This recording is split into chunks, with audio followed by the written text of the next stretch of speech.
Hey, my friend Akram here from ClickFunnels Tech Support.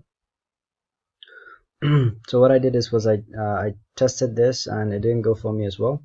So let's just go ahead and just troubleshoot a little bit so that we can see why this is happening. So first thing I want you to do is, you see this gear icon here? Put in 1 in front of it.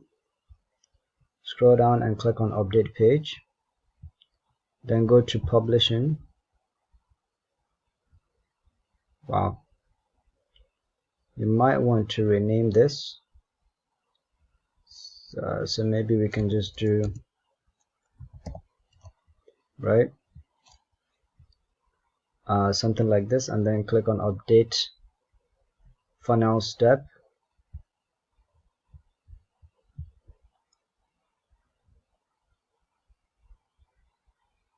Now if those two don't work, go into the editor,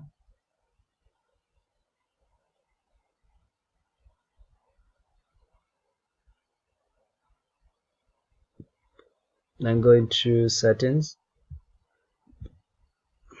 remove this, click HTML form, click existing form, click on pause and save web form. It's going to show you connected. Go out, click on save, give it 10 to 15 seconds, come back, click on integrations again, remove this integration here, and then click on save and then test it again.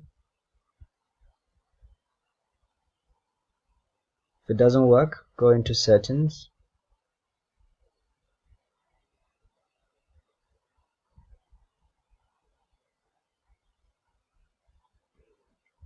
scroll down to where it says header code, take this out and put it on a notepad or something.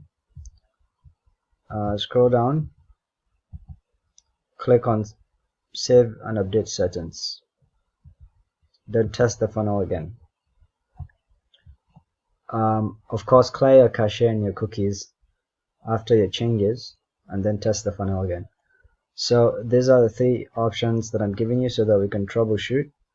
One of them should definitely work, and if it doesn't, you can just let me know again, then I can check to see what might be the issue again. Alright, bye for now.